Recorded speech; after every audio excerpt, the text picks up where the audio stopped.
You're listening to Parenting Our Future. I'm parenting expert Robbin McManne, author of The Yelling Cure and founder of Parenting for Connection. My podcast is all about providing you with the tools and solutions you need in all different areas of your parenting so you can create strong connections with your kids, get all the cooperation you want, and live a life that is full of joy and connection. And by the way, the tools and solutions that you're looking for in your parenting don't just live in each episode of my show, they're also in my free membership site, The Parent Toolbox, where you can access tools created by myself and my brilliant guests that cover everything from helping your kids to sleep, managing meltdowns, reducing overwhelm, to getting your kids to listen the first time, and so much more.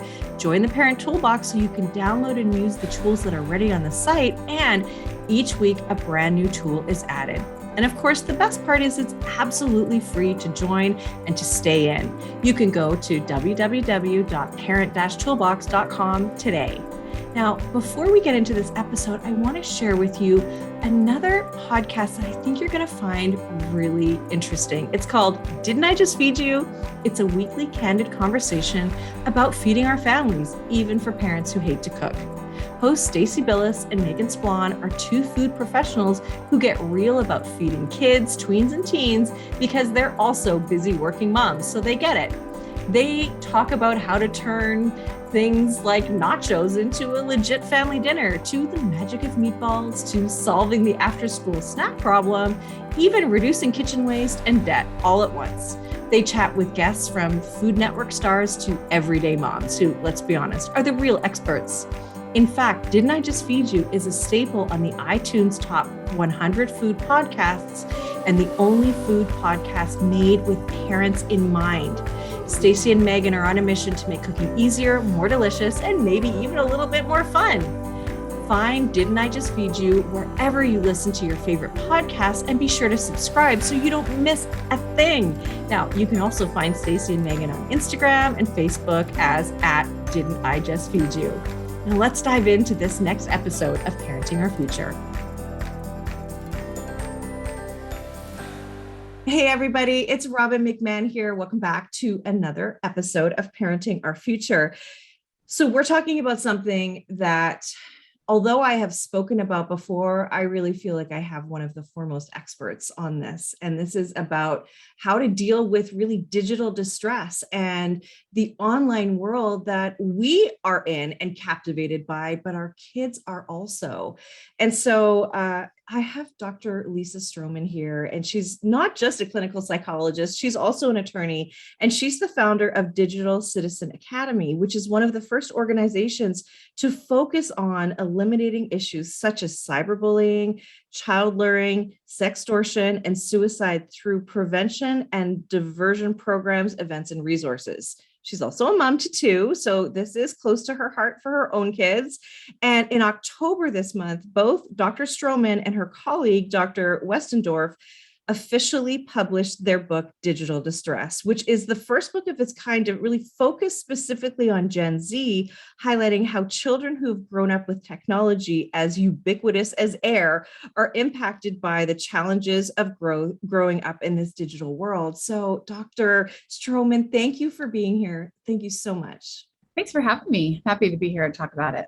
Yeah. So okay, I think we were all really thrown, even though we kind of knew something was up with Facebook, Instagram. You know, we know it, we sort of hear it, but to actually have concrete evidence that the algorithm, if you will, purposely favors hate over, I don't know even what you would say, love, hate over whatever, that brings them more money, more engagement, keeps people on the platform longer. I just want to start there. Can you tell me from your perspective, what's going on and what do we do about it? Yeah, I mean, I think that you hit upon it. We chatted a bit before when CNN had me on to talk about Frances Haugen's testimony and what she was bringing to light.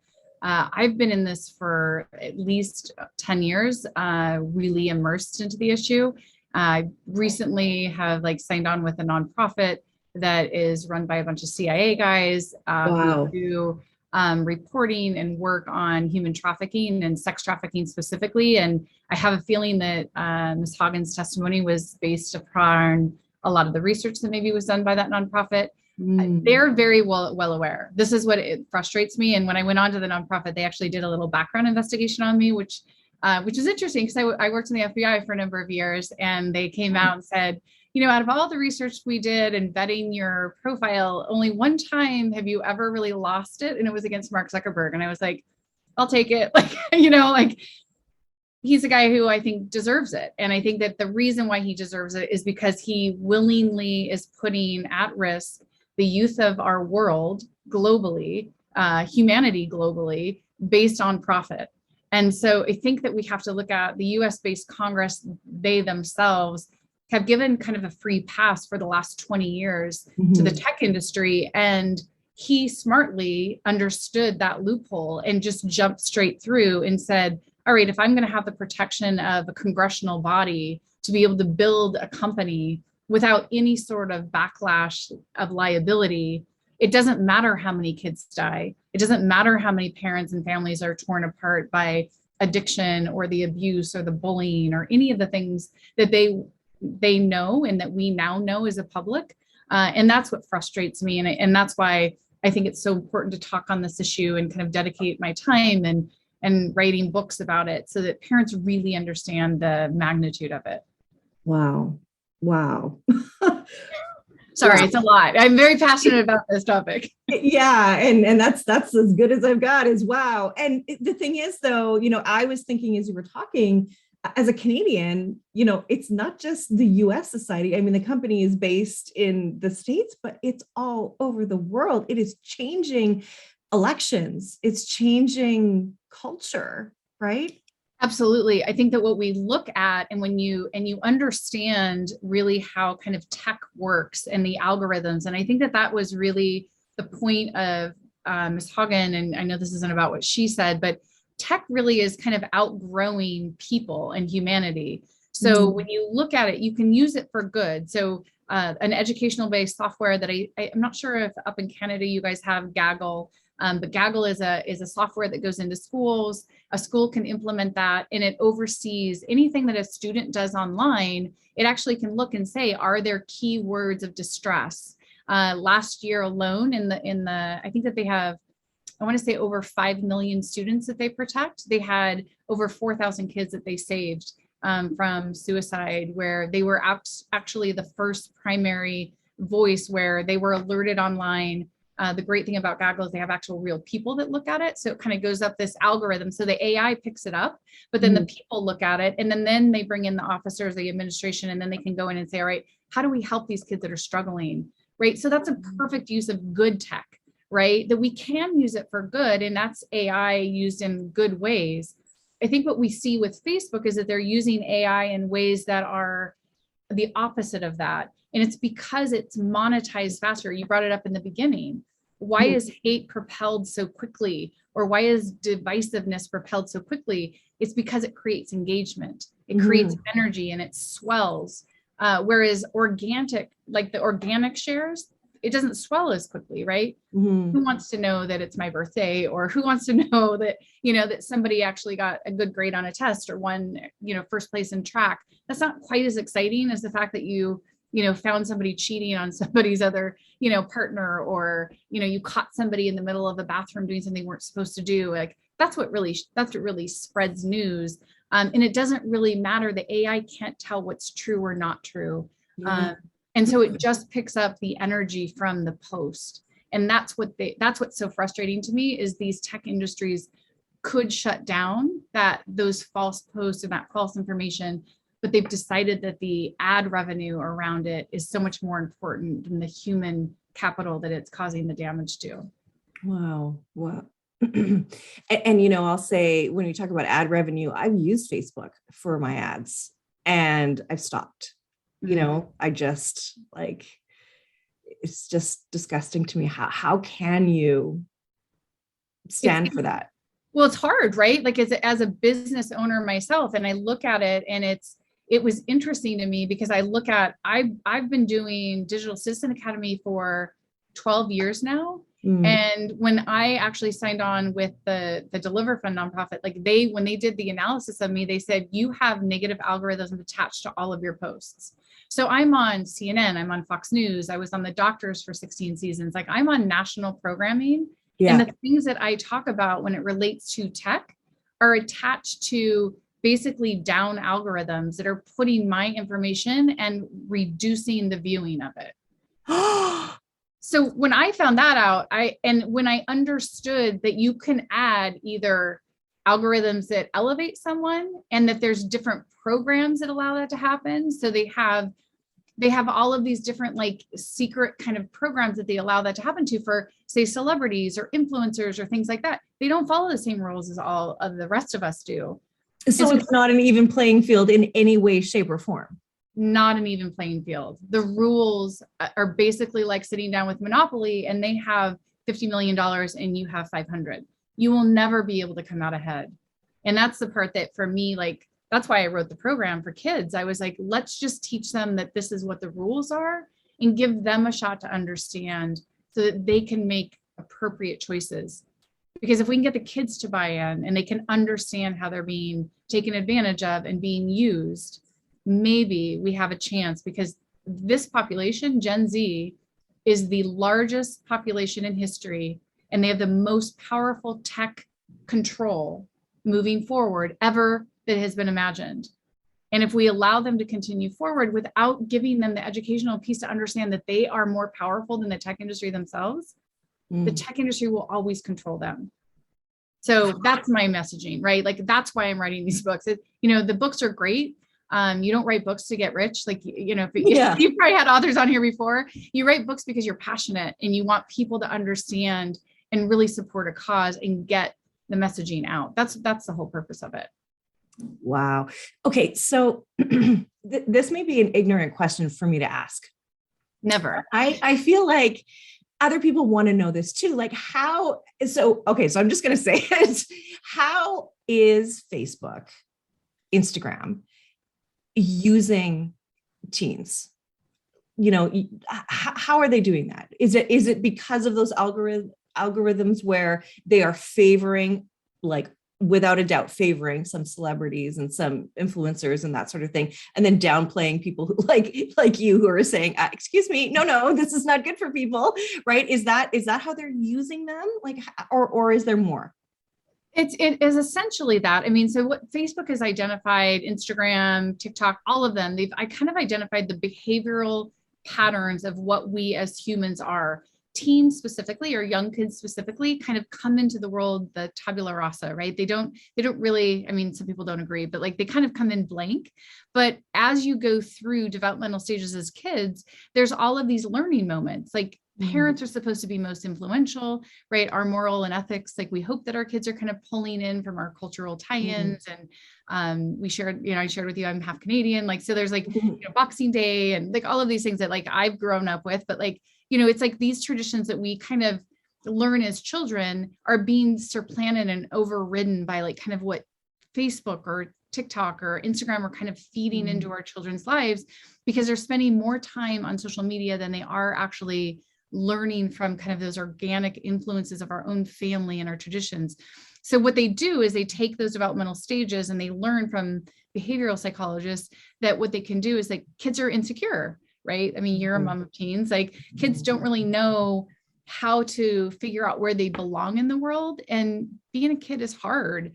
So if I can kind of go in and fact check, like, what are the most popular shoes, or what I used to look around and be like, okay, like I definitely can't afford whatever everybody else is, wearing, or, I'm going to try to look like everybody else, because that's what we want to do as teenagers. So we want to fit in. And so what they've done, Instagram specifically, Facebook really kind of hadn't captured that generation. They tried Facebook Messenger for kids to kind of, this is the psychology of what they did, is like try to sell it to the parents, right? Oh, we know that you don't think Facebook is safe for kids. We'll give you Facebook Kids, right? Or Facebook Messenger for kids, which is like, again, like it's like a wolf in sheep's clothing. They like redesign a package and now they try to pretend like we think it's safe.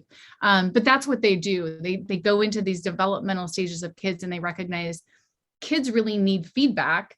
And so if you can give them a platform, so take Instagram, for instance, where you can put a picture up and kids can either vote up or down, or like give you instant feedback or give you comments, and then you can get likes, that competitive feeling of like getting energy from the crowd. It's no different than earlier generations, like in school, where you kind of had the jock crowd and you had the, you know, nerd crowd, and you had like the popular kids and whatever, you know, so like there's kind of these cohorts that you can go against. That's what they learned. And so that's how they're using the kids, and they're getting kids and giving them platforms and voice and the ability to just kind of go outside of that normal, I guess, community and get 7.2 billion people to come and look. And that's the dangerous part to me. It's like, yes, you can get followers, you know, like I've got a 13-year-old that went on Instagram 3 months ago, and she already has 500 followers. And so there's no way that those 500 followers are people that she knows in real life. Absolutely. And so the door that you open when you allow people in that you don't know is, you know, what I call tricky people, and people that are coming in that you're now allowing to access your child. And you don't really know the purpose or why, you know, why am I following a 13-year-old child? Like, why are they so interesting? And why are we, why do we want to be, you know, so that's the part that I think, that's what they've figured out. They figured out that kids need, you know, focus and energy. They're insecure, and they're willing to share their lives without any sort of thought to privacy or protection or any of that stuff. Yeah. Oh my Sorry, God. that was a long-winded answer. No, it's so good. I'm hanging off every word you're saying. I love it all because we need to know it. And really what you're saying is social media more influential than you as the parent? And it absolutely is yes. And that is scary.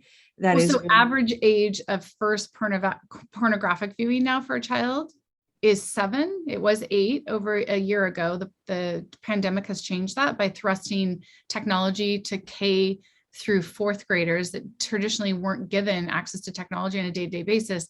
But now you have like a 7-year-old who's viewing their first pornographic viewing, and now your average age of chronic pornographic viewing for young boys is 11. So like, if you think about the sexualization of just like one tiny aspect of that, and how that's like a natural like food, water, and sex are kind of natural human drives. But now when you're putting it into these like really young, undeveloped minds, and they don't really know how to handle it, and they don't really know how to process it, how does that impact them for a lifetime now of like, how do they interface with other people, and how do they like start their kind of sexual journey, and like, you know, how much information are they getting? And do we as parents even know? Like, I'm not talking to my 7-year-old about sex, but if as a parent, I knew that they or a friend is seeing it and talking about it, I certainly should. So, and that's not real sex, what they're seeing. That's the shame of it, right? That's not just the shame. That's huge. And I think that in and of itself is its own pandemic, because that is really changing things. And you know, I had somebody on one of my early episodes talking about porn refusal and having those skills for your kids, so that when they see it, they turn away, they tell someone, and that the reality is that's how predators groom, is through pornography. And it also makes predators, because they think this is what it's supposed to be like, and then they want to recreate it in real life.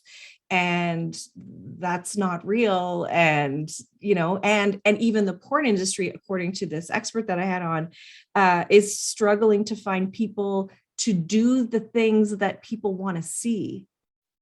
Isn't that twisted? Yeah, it is. It's so twisted. And I think that if I look at some of the cases where I started probably almost 10 years ago, noticing 20-year-olds that were having like sexual performance issues, it was based on years of porn viewing and the escalation of like, you know, I've got high school students that are looking at rape porn and like the issues that they have to get to. And that now, how does that translate into like going to a high school party, and you've got like girls and kids drinking and using drugs and like doing stuff like, it's like this really, really huge issue. And that's like, just like that sliver piece of social media that like really within 2 or 3 clicks take you into it.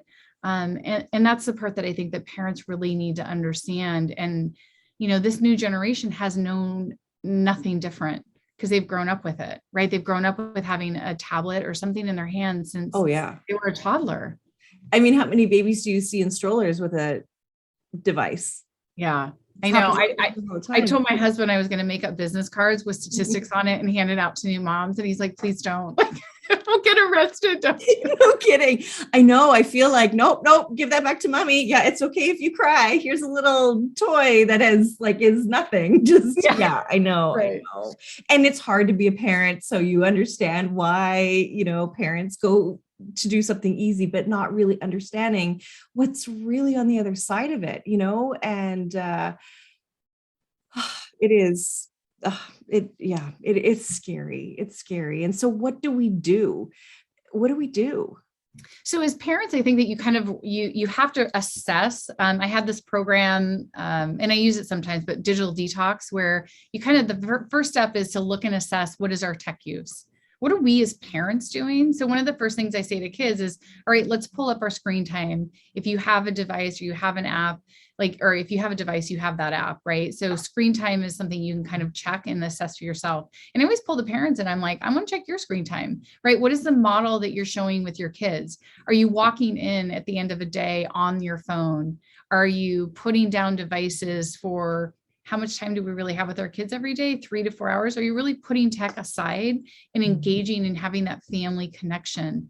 Like that's what heals hearts. That's what heals minds, is that connection and how we really kind of connect intimately and emotionally with others. And when we have a screen in between us, or we're distracted by a screen, we're giving that dysregulated connection. So I would say start there. Look at what you're doing, assess how much time you're using. And then once you kind of get a better handle on that, make yourself some real goals. Can we reduce by 15%? Can we make some quick rules in the house whereby, every evening we're going to have 2 hours alone? We have tech-free Tuesdays in my house. If it's really fun, on Tuesdays, it's almost like it's like that senior assassin game where the kids have to wear the goggles in their senior year of high school. If my kids catch me on any certain device on Tuesday, there's penalties assessed. Oh, it's awesome. So, you can make it fun in your house with your family. And it really is about creating boundaries. And then really having to me, it's getting into the deeper discussions of the why. Kids really do well with being part of the narrative. And I think as parents, sometimes we forget that kids are talked to a lot, right? They go to school and they spend 8 hours being talked to and told what to learn or how to do things. And they're really not in a Socratic type of, teaching environment for the most part in our educational worlds. And so how do we create voice for them and ask them those questions that lead them into being part of the narrative? What do you think about this? How do you feel about that? What, in Instagram, the study that came out that was 67% of teens are emotionally doing good on Instagram. They're doing well on Instagram, right? Well, that means 33% are not, right? So 30% of kids. So the way that the media kind of presents that, or the way I should say Facebook's media presents it and promotes it, give the kids a voice to understand what data looks like, and whether or not a study that comes out that only has 300 people in it really matters if you're looking at a cohort of 72 million. I called the study out the other day for something that they had 600 people in it, and they were saying, well, this is what the millennial generation is doing now. I was like, well, there's 72 to 78 million, depending on the stat, people in the millennial generation. So you can't take a study of 600 and tell me it's reflective of their. Yeah. So I sat down with my kids and showed it to them. I was like, just because someone says it's true doesn't mean it's true. Teach them those critical skills and to be part of the narrative. And once you get there, I think that you can start having conversations about how do we participate in using these platforms. I have a 13 and 14-year-old, neither of them are on social media. And neither of them asked to be on social media. Because I think that they've grown up with me, maybe as a militant mom on it. But I've been really clear about the benefit versus the risk. And now that I have a daughter that's a freshman in high school, we're starting to have a conversation about, okay, we need to probably start Instagram is basically kind of a LinkedIn for kids. If they only post about academic and sports and community, philanthropies that they're doing, that's a really good Instagram to put out there. It's not something sexy. It's not something that like you're going to get millions of followers are from your peer group, which hopefully that they have a strong enough network that they don't need. But how do we use social media as a tool for ourselves versus allowing social media to use us as a tool for them? That's the key differentiator. So that's what that kind of digital detox program is like meant for, right? Is like to get parents to that point. And once you get kids to like own that, and they're like, wait a minute, like, how do you like they're just taking all my information. Kids don't like to be taken advantage of. And so I just say, give them the keys to the kingdom and let them understand what's exactly happening.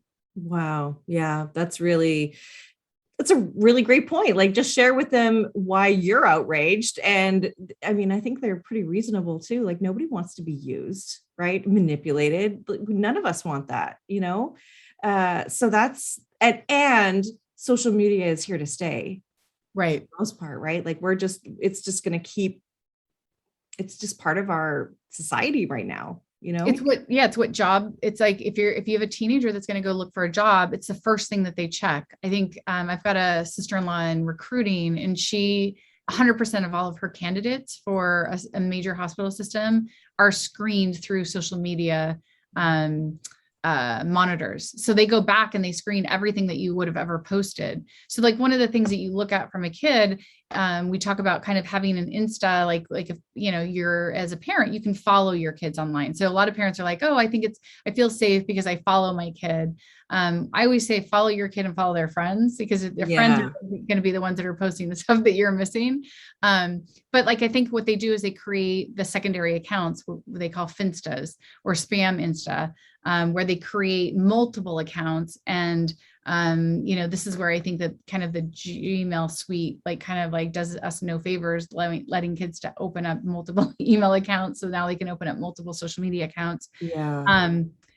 What kids don't understand is all of that IP, like from an intelligence standpoint, working for law enforcement, that all goes to one spot. So it doesn't matter whether or not they put it under, Dr. Lisa is usually Dr. Lisa Strohman is my handle on almost everything. But like, if I put on something like, Scottsdale mom, like that's still going to attach to my IP, and it's still from a law enforcement or from a public standpoint, all of that data is attached to one account. So even if my mom can't find it, I promise you law enforcement can. Ooh. Lawyers can, because they have the AI, the artificial intelligence scanners to go in and pull it all, and it all attaches together. So if you think you're being sneaky, you're just not. I mean, I feel bad for kids today. I mean, they can't be sneaky. I mean, they're, they cannot be sneaky. There's no way. Awesome. As a mom, it's like, oh, there's a digital footprint on everything. That's really great to know, but it doesn't help me when I can't find it, right. And I don't know, we're talking about Facebook, Instagram, but I would, I feel like I do a disservice if I don't talk about TikTok. What do you think about TikTok? I think TikTok is, it's sneaky. It's very entertaining. So people send me, I don't have a TikTok account. People send me TikToks all the time, which is like really tricky on their part, because you can watch TikTok even if you don't have it, right? You can watch a preview of one, and then it like loads into another one, and then they give you a short segment, and they're like, oh, if you want to watch the whole thing, then you can you have to sign on and do all that. And I'm like not getting tricked or sucked into that myself. But if I'm a teen, for sure, I'm going to be on TikTok because I can watch funny videos, I can get entertained. I never have to have a time where I'm alone. And I think that to me, TikTok is kind of leaning into that space where kids don't know how to be with themselves anymore. I think that that's the emotional kind of space that really allows us to heal as humans and have reflection moments. So TikTok kind of gives that, kind of constant or chronic noise to them with entertainment, and it can be funny. I think it's interesting, they unleashed it to the world globally. And then I think China recently pulled off, and they are not allowing their teenagers to be on social media or any sort of platforms more than 2 hours a week at this point. So they have shut down, as again, of course, as a communist country, they can. But it seems like they kind of build out all of these super fun games, and a predominant amount of it comes out of a lot of this Asian market. And then they have such a huge issue with tech addiction over there that they just shut it down. And they said kids can't have it more than 2 hours a week. And in the US, I think our average is 6 hours a day. So if you talk about a digital divide from an academic, emotional, educational standpoint, like our kids are going to be far more damaged if we allow them to have TikTok because it keeps them quiet or entertained, than any good that can come out of, like, as a parent, putting our foot down and saying, no, like, this isn't healthy. We just need to turn it off. Wow. Okay. One last question. What about Snapchat? Yeah, Snapchat, Snap filters, right? Like I gave a talk right before the pandemic, and I had a girl wait in a 40-minute line to come up to me to tell me how brave I was because all of my images online did not have filters. And I thought, Oh, and I was like, that's impressive. Like, like I didn't realize like that was a brave thing to do anymore. And I had never used the filters, which are like super fun, right? Like we can put like little rabbit ears and all those things on. The photo imaging and technology and all of that stuff, super fun, gathering all of our data all the time. The Snap messages and the Snap streaks and the Snap stories really goes into that developmental need for kids to have an audience, right? So if you think about teens, they need to know that they matter. And so I think like Snap stories and the Snap community allows them to do that in a really easy way. That is the number one. I'm on a lot of internet crimes against children task force agencies across the United States, obviously, and like with a lot of partnerships that I do and work that I do. That is the number one platform that we find evidence off of. So when kids think that those messages get sent and then disappear, that is very far from the truth. All of them are captured, all of them are housed, and all of them are accessible by anyone that has a subpoena for a law enforcement warrant. So, okay, good. I think that's important for parents to know. I think it's important for kids to know. Wow. Okay. Am I terrifying you? I don't mean to. No, but not just that, there's even more to the app where, you can see exactly where people are if you put on location services, which is, awful because you can, maybe you see your group of friends somewhere and you're here, right? Or whatever, somebody can find where you are, right? I mean, of course, that's a nightmare. Yeah, Snap Maps. It's super interesting to me that like this feature, because if you turn off location services, it also turns off some of the fun filters that you can use, which is a one effect, right? So they kind of like incentivize the kids to keep that location service up because that's where, of course, Snap Inc. is getting data, which is like allowing them to sell, because then they can map like, oh, they're at the mall and they're next to Sephora.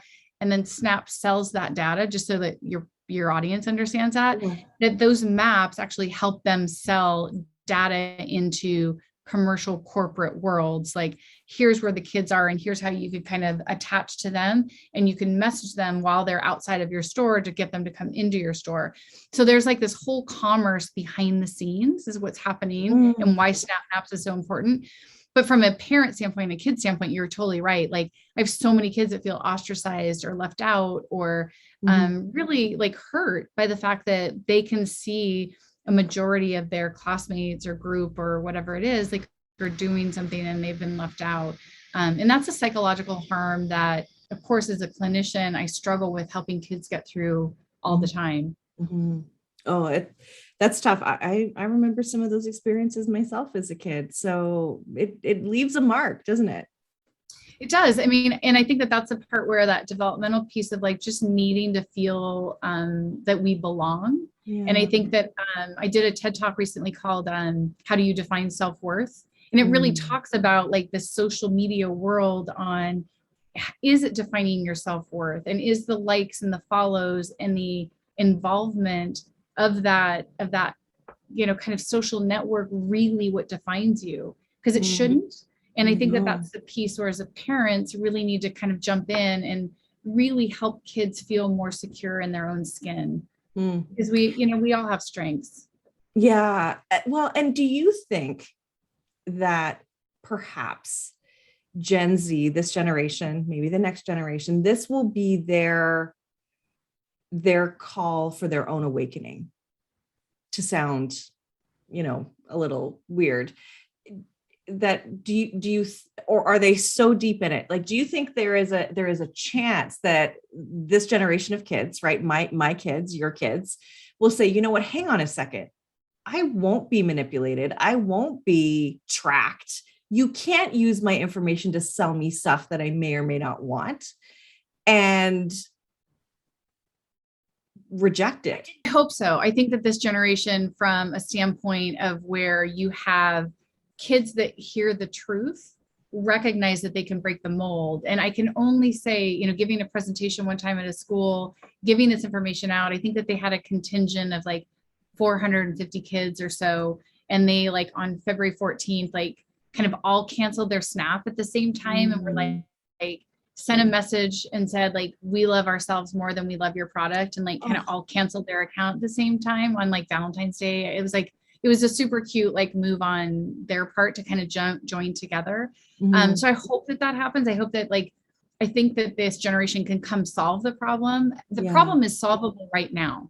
Like, I want the audience to know that, like, the fact that Facebook understands that there's an easy way to put in information and shut it down it's a financial decision right now. The technology exists today to shut it down so that our kids are not being harmed, that we aren't utilizing that data. It's just too valuable right now for the shareholders and the global economy to take that hit. And I think that that's the sad part for an adult in me to see, is like there is a big, huge global commerce issue here that we have to look at. And there's so many different hands in that pot, whether it's political or financial or, you know, corporate, you know, like, that's holding this together, that we have to kind of unwind it carefully. But Gen Z is going to be the generation that changes it all. This is the first generation that doesn't need to have a fund of knowledge like you did when we went through school. Like, they don't really need to understand the Silk Road, and they don't need to understand what, you know, the Chinese emperors did in 700, you know, AD. Like, they don't need to really know that. They need to know how to research, access the data, synthesize the data, and present the data. So they're breaking educational parameters. And I think that there's a lot of things that are about to be broken, because it isn't really that important anymore for them to have the same sort of in-depth knowledge that we had to learn. And so there's a lot of things changing all at once. And I think as parents, we have to recognize they're still being taught old theory and old approaches, but they're also being demanded to be able to access research and synthesize without being plagiarists. So, you know, it's kind of this interesting play on their part. And that's why I say, as parenting, it's really hard right now in this digital world. And that's why I think they're all in distress. Like, they don't really know what's right or wrong. And Well, and what are you seeing, since you have a practice, you see teenagers, you work with teenagers, what are you seeing when they come through your door that is a direct result? Maybe, I don't know if you can really say that, tell me, but as a direct result of being on social media? Well, I've been doing this for 17 years, so I can definitely tell you I see results, because I saw pre-social media where before it was really ubiquitous, and now when it just like almost, I mean, I think any social economic strata, like even if kids are on like welfare and foster systems, have smartphones. So the difference that I see is the psychological well-being and the resilience of the kids is very different. I think that there's too many cooks in the kitchen, and there's too much information coming at them at once. That's that distress piece that I see. They don't really know what their foundation is anymore. And there's just too much information coming in and too many comparables. And that's where, you know, psychologists might use the word self-esteem, because that's what we do. We compare ourselves against the rest of the world or our cohort, and we define whether or not where we rank, and that's self-esteem. What I'm really recognizing with the social media world is it's the self-concept, which is, that's the truth that only we know, right? Whether or not, I mean, I went into a grocery store at 4 and stole animal cookies and like rode my little tricycle out. Like, and my dad reminds me of it still to this day, every chance he gets about, you know, but nobody in the world would know that about, you know, that I like started my whole life in crime, you know, like eating animal cookies because my parents said no. And the FBI let you work with them? I know, right? Well, because of course it wasn't public and there was no CCTVs at the time. So You're so lucky you got away with it. I know, not so smart when I put it under my pillow and I went to bed and it crinkled under my head. Yeah, it was very cute. I did have to return it. It was a very big life lesson. Yes. But so like our kids, that self-concept is like, what are all those like things that we do on a day-to-day basis that the rest of the world never sees? Yeah. And the part about kids, and I think that what social media has changed is that self-concept about like the parts that we used to be able to kind of internalize, learn from, absorb, and have a life lesson from is all public for them. So there's no grace in your ability to make mistakes anymore. It's that kind of that cancel culture that they're growing up in. So they're walking on a very thin line of not making a mistake because everybody has an opinion and they will judge you the minute you step out of what their believed line is on that. And that's the part that I think is really fractioning the mental well-being of our kids today.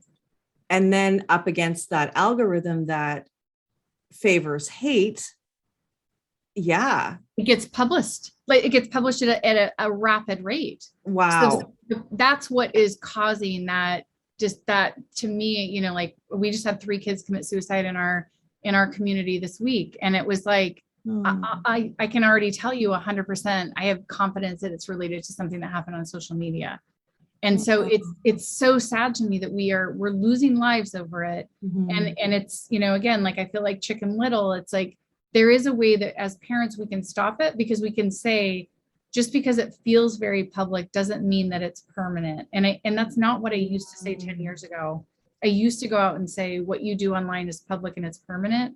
And I no longer say that anymore because it's the wrong messaging for a youth environment to hear. They need to know that you can make mistakes. They need to know that even if you start your life in, you know, this little criminal like enterprise of stealing cookies, you can come back from it and you can be rehabilitated. Right. And just because you posted something online or got convinced to send a naked picture or, you know, somebody like told you that it was going to be okay. Like there are tricky people and there are people out there that are going to like make you feel secure enough to do that.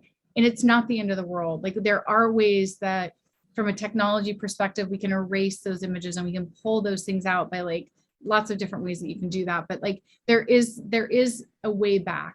And so I completely changed the messaging that I do talk to kids and encourage parents to talk to their kids. It's okay to make mistakes. Absolutely. Yeah. And that's the part that I think has changed with me and how social media has changed their generation. Yeah. And I think what you just said is, I think that is exactly what it is. Like that just sounded like the truth to me, right? That it is no grace for mistakes. And in fact, to make a mistake is what it is to be human, right? We all make mistakes. We all fall flat on our faces. We all say dumb things. We all, you know, get it wrong, make a mistake, do something that, you know, we didn't think through. And that's okay. That's what it is to be human, right? We learn from that. And if there's no grace and then you're bullied and told you're worthless because of that mistake and that defines you, yeah, that's why people are dying. Right. And that's the part that we don't have. We also don't have that soft place to land. And that's where I tell parents, it's like, you know, if I went to school and I had my eyes can sometimes turn this yellowish color and they would call me Catwoman and pea eyes and like all of these things as a child. And I remember like I was like in this incessant like teasing and bullying. And I have friends from elementary school and they're like, it's so amazing that where you are today compared to like this, like, you know, super poor, like I was homeless as a child at times. Like, so it's like, you know, I didn't go to school with clean clothes all the time and raggedy and all of that stuff. And it's like, I remember though I could come home and I could fall into the grace of my grandmother's arms, or I wouldn't have to hear the voice of 1,000 peers continuing to badger me or worry about whether or not that picture of me wearing my brother's hand-me-down jeans was going to be posted all online and made fun of. That's the difference this generation. They just don't have space to be in their own loving environment to recover and heal and really understand that life isn't really about that public persona that people want you to think is so important. Yeah, that's such a good point. Yeah. Because you would be able to go home and be away from them. And now you're bringing them all at home, into your bedroom, into wherever you are, they are, if you're bringing your phone, your devices with you. Right. No technology in the bedroom. That's a key point for parents. Yeah. Going in the bedroom is the number one place kids want to go. Technology in bathrooms and bedrooms, no go for me. Good, I am good. the meanest mom in the world, according to my kids. But yeah, I mean, I just think that that's where, again, like that's where some of those things can happen. And what it is, you can't control what your kids are exposed to. Right. Depending on, I mean, you can obviously take them off of these platforms and tell them those things, but what you can control is whether or not you're observing their reaction to what they're involved in. And as a parent, that intuition and that emotional connection, you have the strongest out of anyone in the world with your child. And you're the one that cares about them the most. So pay attention, look over their shoulders, be a nuisance, get them mad at you. Don't worry about it. In the long run, they'll love you more. I promise. Like, it's a heartfelt lesson. And over 17 years, I have so many families that send cards and thank yous and kids that come around and say, if you wouldn't have said anything, I probably would have went into a deep place. So keep bugging them, keep looking over their shoulders. They need it. And look into Digital Distress Yearbook, which is out now. And where can people get your book? It's on Amazon. Amazon.com has it. If you look at lulu.com, lulu.com too, that's where we published out of. So either one of those platforms is carrying it now. That's awesome. Thank you so much. And people can go to asklisa.com as well, right? Yeah. And I just want to say thank you for all of this information. I can't think of anybody better to share this information and scare us a little bit, but maybe that's what we all need, is a little jolt to say, okay, yeah, no, we really have to pay attention to this because, lives are at risk and mental wellness is at risk and all of that stuff. And our kids they're vulnerable to this because they don't see the big picture. They don't know. So, Dr. Lisa Strohman, thank you so much for being here. I just have enjoyed every moment that we have been together. Thank you so much. You're so welcome. Thanks for covering this. It's important, and parents, hang in there. Keep listening to the podcast because you bring such important topics for them. So thank you for doing what you do as well.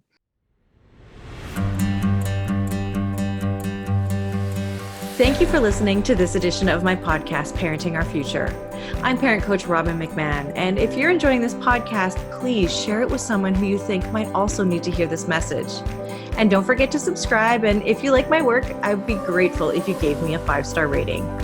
For those of you who like my content and want more, visit me at yellingcurebook.com to get your copy of my book and to find other resources to help you. Until next time, I am wishing you and your family peace and connection.